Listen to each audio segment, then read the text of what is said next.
नमस्कार दोस्तों, stock market studies में फिर से एक बार आपको बहुत-बहुत स्वागत है। तो मैं आज फिर से आपके सामने कुछ इम्पोर्टेंट कंपनी के अपडेट्स के साथ-साथ टेक्निकली चार्ट पैटर्न्स के बारे में भी डिस्कशन करूँगा। तो वीडियो को लास्ट तक देखिए क्योंकि आपको बहुत सारे जानकारी नए तरीके से मिलेगा। उसके साथ-साथ आपको टेक्निकली चार्ट पैटर्न भी सीखने का मौका मिलेगा क्योंकि जो टेक्निकली चार्ट पैटर्न यूज़ करके मैं इतने सालों से स्विंग ट्रेडिंग करके अच्छा खासा ट्रेड बना रहा हूँ और अच्छा खासा एक ट्रेड इनिशिएट कर रहा हूँ, तो वो मैं आपके साथ शेयर कर रहा हूँ। एज़ ए एजुकेशन पर्पज़ में, एज़ ए लर्निंग पर्पज़ में कोई भी टिप्स देने का, कोई भी बाय एंड सेल करने का, रिकमेंड करने का कोई भी मेरा मकसद नहीं है। मेरा काम है आपको सिखाना, आपका काम है सीख कर काम करना। तो चलो वीडियो को शुरू करते हैं। उससे पहले चैनल को सब्सक्राइब नहीं किया तो ज़रूर कर लीजिएगा। उसके साथ आप टेलीग्राम को जॉइन नहीं किया, वो भी कर सकते हैं, नीचे लिंक्स दिया गया है। टेलीग्राम में जाकर जॉइन करेंगे तो आपको बहुत सारा हेल्प और एक्स्ट्रा बेनिफिट मिलेगा। तो चलो सबसे पहले देख लेते हैं कौन-सा कंपनी है। सबसे पहले जिस कंपनी के बारे में बात करूँ उसका नाम है दीपक फर्टिलाइज़र आप देखेंगे तो पेट्रोकेमिकल्स क्रॉप्स लिमिटेड। तो Deepak fertiliser and petrochemicals crops limited जो है, वो एक केमिकल सेक्टर से बिलॉन्ग करने वाला कंपनी है। तो पहली बात केमिकल सेक्टर का हालत पहले से ही खराब है। क्या इस कंपनी की भी हालत खराब है? चलो मैं आपको दिखा देता हूँ। देखिए कंपनी स्टार्ट हुआ था 1979 से और कंपनी का जो प्रोडक्ट है आप देखेंगे तो कंपनी फर्टिलाइज़र से लेकर पेट्रोकेमिकल्स दोनों अलग-अलग प्रोडक्ट्स के ऊपर भी काम करते हैं। कंपनी का एक्चुअली बिज़नेस क्या-क्या आप देखेंगे तो बिज़नेस है फट आप देखेंगे तो फर्टिलाइज़र, एग्रो सर्विसेज़, साथ ही साथ आप देख सकते हैं bulk chemicals, mining chemicals and उसके साथ-साथ रियल एस्टेट। ये अलग-अलग कैटेगरीज़ में कंपनी बिज़नेस करते हैं। तो कंपनीज़ की जो बिज़नेस मॉडल्स है, वो आपको एक बार वेबसाइट विज़िट करेंगे तो आपको देखने को मिलेगा। कंपनी के जो प्रोडक्ट है, वो फूड्स के ऊपर, साथ ही साथ फूड एंड बेवरेजेस के ऊपर, साथ ही साथ देखा जाए तो होम इंटीरियर के ऊपर जो केमिकल्स के यूज़ किया जाता है, वही कंपनी बनाते हैं। तो कंपनी का पेट्रोकेमिकल्स के ऊपर भी बिज़नेस है। आप देखेंगे तो यहाँ पे पेट्रोकेमिकल्स के ऊपर भी केमिकल्स का ज़रूरत पड़ता है, तो उसका भी प्रोडक्ट कंपनी बनाते हैं। तो कंपनी का बिज़नेस मॉडल्स इंडस्ट्रीज़ वाइज़ देखा जाए तो industries, chemical industries, tan industries, crop, natural business और वैल्यू एडेड रियलिस्टिक बिज़नेस के ऊपर भी कंपनी काम कर रहा है। तो दीपक नाइट्रेट जो कंपनीज़ है, उसी तरीके से दीपक फर्टिलाइज़र भी एक अच्छा खासा कंपनी है मेरे हिसाब से, क्योंकि देखिए कंपनी बहुत छोटा है, 6,900 करोड़ के आसपास। तो कंपनी का पी रेशियो आज कितना है? 7.88 के आसपास। तो एक्चुअली कंपनी का प्रीवियस पी रेशियो कितना था, वो देखना बहुत इम्पोर्टेंस है। प्रीवियस पी रेशियो करीबन 22 के आसपास था। आज वो गिरते-गिरते कहाँ तक आ गया? कोविड के लेवल में। कोविड में जो लेवल था 6 से 7 8 रुपीज़ के आसपास, वही लेवल में कंपनी आ चुके हैं। तो मेरे मत कहने का मतलब है कोविड के लेवल में अगर कोई कंपनी का पी रेशियो चल रहा है तो उसमें एक ग्रोथ होने का चांसेस है। तो इस कंपनी के जो बाकी पैरामीटर्स जैसे आरओसी, आरओई देखिए बेस लेवल में देखने को मिलेगा। इंडस्ट्रीज पी रेशियो से कई गुना कम कंपनी का पी रेशियो है। तो ग्रोथ होने का चांसेस है। कर्जा भी देखिए ज़्यादा है, मगर मेरे हिसाब से कर्जे को कंपनी कंट्रोल में कर पाएँगे, अगर बिज़नेस सही में धीरे-धीरे करके ग्रोथ होता है तो। एनुअल इनकम भी अच्छा खासा है, प्रोमोटर के पास होल्डिंग्स भी है, अर्निंग पर शेयर भी ठीक-ठाक है। कंपनी का क्वार्टरली रिजल्ट ध्यान से देखना कि कंपनी का जो सेल्स हुआ, जो पिछले क्वार्टर्स में जून क्वार्टर्स मतलब पिछले सालों के जून क्वार्टर में कंपनी का सेल था 3,000 करोड़ के आसपास और इस बार कितना हुआ 2,300 करोड़। तो पहले ही बोल चुका हूँ केमिकल सेक्टर में हर कंपनीज के सेल्स डाउन हुआ है, तो इस कंपनी के ऊपर भी सेल डाउन देखने को मिला। उसके साथ-साथ कंपनी एक्सपेंस को मेंटेन करने के बाद कंपनी के हाथ में आया प्रॉफिट। देखिए प्रॉफिट लास्ट 2 इयर्स में कंपनी इतना कम प्रॉफिट नहीं किया, जो इस बार कंपनी ने किए हैं। तो इसी चीज़ को अगर ईयर ऑफ ईयर बेसिस देखा जाए तो कंपनी कंटिन्यूअसली प्रॉफिट को ग्रोथ कराते चला गया। अभी कंपनी का करंट जो ईयर्स चल रहा है, करंट ईयर्स में कंपनी का प्रॉफिट ग्रोथ डाउन हो चुके हैं और इसी चीज़ में देखा जाए तो कंपनी का सेल्स ग्रोथ भी बहुत शानदार है, प्रॉफिट ग्रोथ भी बहुत शानदार है, रिटर्न ऑफ इक्विटी भी शानदार है और परसेंटेज ऑफ रिटर्न्स भी अच्छा खासा कंपनी ने दिया। सारे दिशा में देखा जाए तो दीपक फर्टिलाइज़र कंपनी एक अच्छा खासा लेवल्स में काम कर रहा है और मुझे सबसे जो बेस्ट लगा, कंपनी का रिज़र्व लगातार बढ़ते गए। उसके साथ-साथ कंपनी का कर्ज़ा भी बढ़ा। कर्ज़ा 2 तरीके से बढ़ा, एक अगर देखेंगे तो कंपनी का कर्ज़ा 2 तरीके से बढ़ा, एक शॉर्ट टर्म कर्ज़ा लिया और लॉन्ग टर्म के लिया। तो कंपनी जो प्रोजेक्ट लेकर चल रहा है वो लॉन्ग टर्म के लिए, क्योंकि यहाँ पे कर्ज़ा जो लिया गया 3,200 करोड़ लॉन्ग टर्म के कर्जे के हिसाब से देखने को मिला। अभी यही चीज़ अगर मैं यहाँ से देखूँ कि कंपनीज़ के कैश फ्लो के बारे में, तो कैश फ्लो में कुछ इस तरीके से देखने को मिला। Profit for the operations 2200 crore के आसपास यहाँ पे देखने को मिला है। तो कंपनी का इन्वेस्टर के बारे में बात करूँ, देखिए प्रोमोटर से लेकर एफआईएस, डीआईएस, पब्लिक हर किसी के पास इन्वेस्टमेंट है। एफआईएस के पास तो 2.80% का होल्डिंग था, बीच में बढ़ के हो गया था 20%। अभी इस क्वार्टर में थोड़ा सा स्टेक बेचा। यहाँ पे बेचने का कारण कौन सा है? जो केमिकल सेक्टर में जो डिमांड है वो कम हुआ है, और ये भी बताया जा रहा है, ये भी एनालिसिस के माध्यम से बताया जा रहा है, डिमांड और भी कम होने वाला है। तो डिमांड कम होगी मतलब सेल कम होगा, सेल्स कम होगा मतलब प्रॉफिट कम होगा। तो हर कोई इन्वेस्टर थोड़ा थोड़ा करके प्रॉफिट बुकिंग करेंगे। तो रही बात कंपनी के चार्ट पैटर्न का, ध्यान से देखना, एक रेंज को कंपनी ब्रेकआउट किए थे। वो रेंज कहाँ पे था? वो रेंज एक्चुअली देखिए यहाँ पे एक स्ट्रॉन्गली रेजिस्टेंस बना था 487 के आसपास। उस लेवल को ब्रेकआउट किया, उसके बाद रिट्रेसमेंट किया, उसके बाद देखिए धमाका परफॉर्मेंस कर दिया। तो जो धमाका परफॉर्मेंस किया था, उसके बाद देखिए जिस तरीके से उन्होंने वॉल्यूम करके ऊपर गया, उसी तरीके से धीरे धीरे करके वो गिरे भी। तो वही रेंज के ऊपर कंपनी सस्टेन कर रहा है, वही रेंज के आसपास कंपनी यहाँ पे होल्ड कर रहा है। तो देखिए मेरे हिसाब से कंपनी के ऊपर और भी करेक्शन होने का चांसेस है, क्योंकि देखिए जो ट्रेंड यहाँ पे बन रहा है, अगर इस ट्रेंड को ध्यान से देखना, ध्यान से इस चीज को देखना कि इस कंपनी बार बार इस लेवल को रेजिस्टेंस फेस करा रहा है। इसका मतलब इसके ऊपर ब्रेकआउट नहीं कर पा रहा है। इसका मतलब इजीली वो इस लेवल तक आएगा। इस लेवल मतलब 487 जो इसका प्रीवियस स्ट्रॉन्ग रेजिस्टेंस है, वही बनेगा इसके लिए सपोर्ट। तो मेरे हिसाब से सपोर्ट तक आने दीजिए, उसके बाद क्या करता है मैं आपके साथ जरूर वीडियो बनाकर शेयर करूंगा।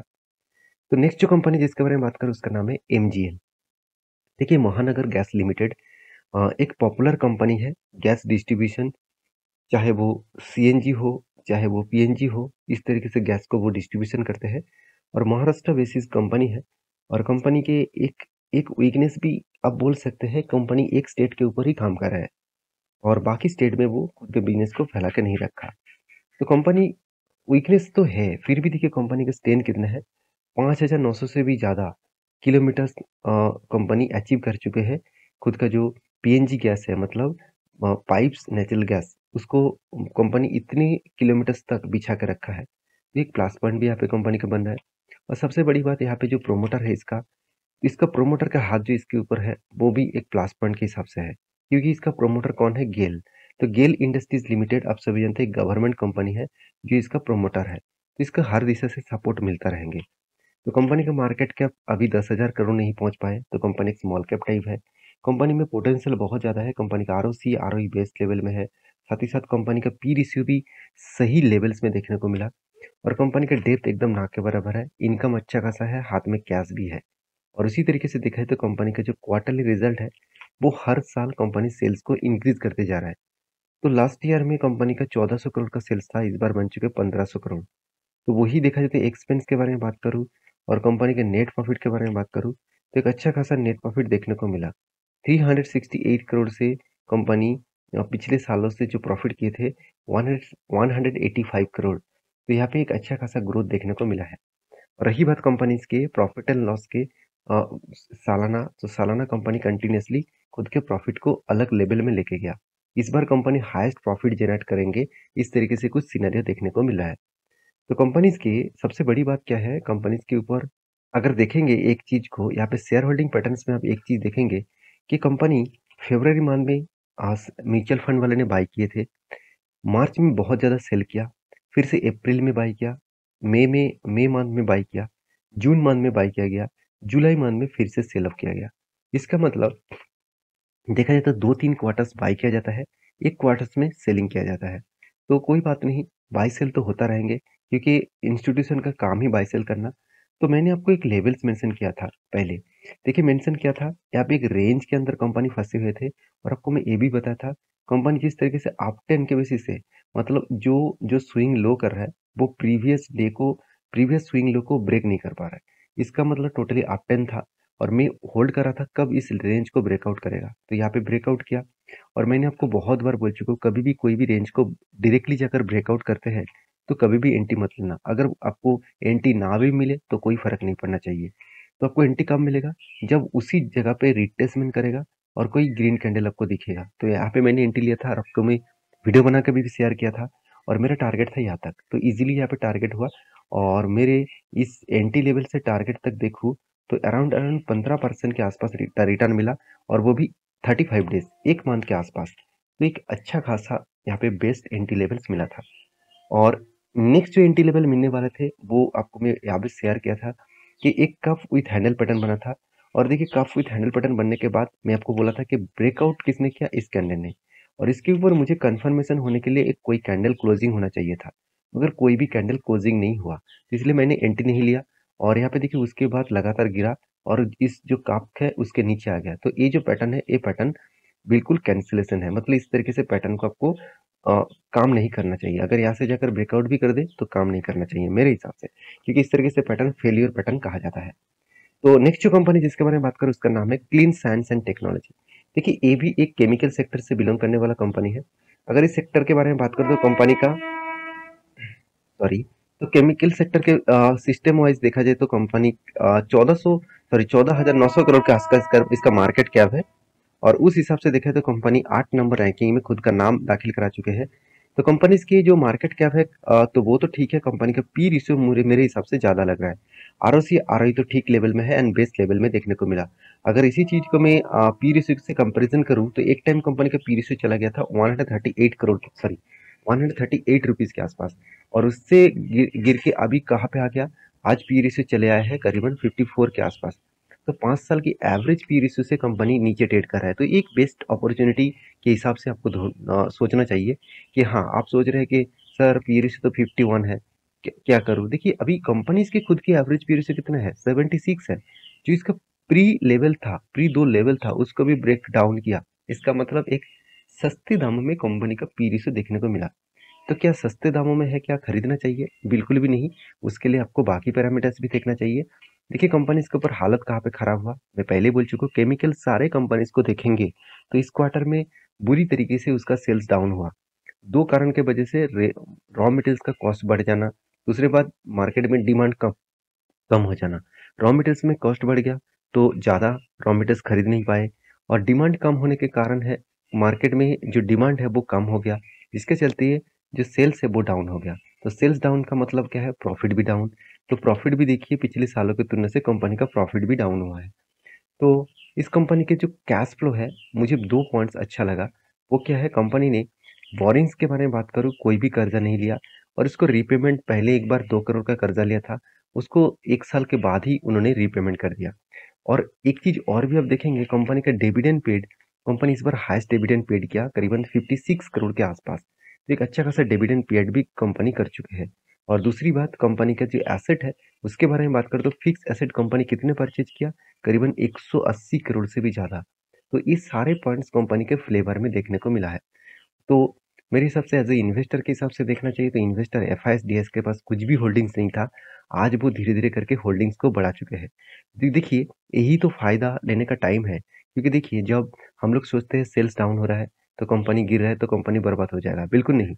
आज सेल्स डाउन है, नेक्स्ट क्वार्टर में, नेक्स्ट ईयर में उसका सेल बढ़ेगा और उसके बाद देखिए शेयर रॉकेट की तरफ भागेगा। तो इसीलिए देखिए इंस्टीट्यूशन पहले से ही वो होल्डिंग्स उठाना स्टार्ट कर दिया, क्योंकि इसका जो चार्ट पैटर्न्स बना है वो चार्ट पैटर्न ध्यान से देखेंगे तो कुछ इस तरीके से बना, कंटिन्यूसली देखिए सेल ऑफ हुआ, कंटिन्यूसली इस तरीके से सेल ऑफ हुआ, आप देख सकते हैं। इसका जो प्रीवियस लेवल है, इस प्रीवियस लेवल को भी कंपनी ब्रेक डाउन कर दिया, इस प्रीवियस लेवल को भी कंपनी नीचे आ गया। तो मैं आपको ये भी मेंशन किया था, एक ट्रेड मेंशन किया था, वो ट्रेड एक्चुअली इनिशिएट नहीं हुआ। ट्रेड क्या था, यहाँ पे एक स्ट्रॉन्ग बाइंग लेवल था और स्ट्रॉन्ग बाइंग लेवल के हिसाब से मैं एक चीज़ और भी आपको दिखा दूँ, ध्यान देना। यहाँ पे जो 200 डेज, 50 डेज, 20 डेज जो ईएमए है उसके नीचे ही इस बाइंग एंट्री हुआ है। तो उसके बाद देखिए कंटिन्यूसली बाइंग ट्रेड बना और 20% के आसपास बाइंग ट्रेड बना।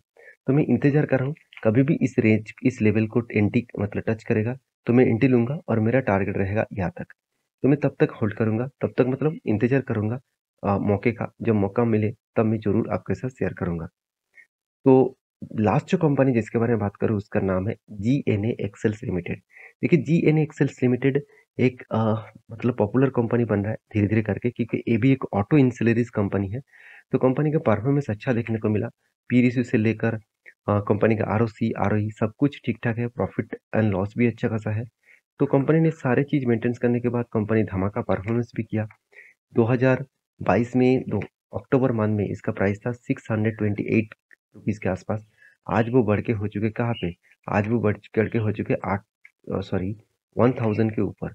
तो कंपनी इस तरीके से रिटर्न देने के बाद कंपनी एक बड़ा अनाउंसमेंट किया, वो है बोनस का। 1 सितंबर कंपनी एक के बदले एक शेयर आपको बोनस के हिसाब से देने वाला है। तो बोनस के चक्कर में डायरेक्टली किसी कंपनी के ऊपर निवेश मत करिए, उसके ऊपर रिसर्च करके स्टडी करके काम करिए। तो ये वीडियो टोटली एजुकेशन पर्पस में था, कोई बाय एंड सेल का रिकमेंडेशन नहीं था। तो वीडियो अगर अच्छा लगे तो प्लीज़ लाइक करना, दोस्तों के साथ शेयर भी करना, चैनल को सब्सक्राइब भी करना। मिलते हैं नेक्स्ट वीडियो में, तब तक के लिए अच्छे से रहिए, अपने ख्याल रखिए, धन्यवाद।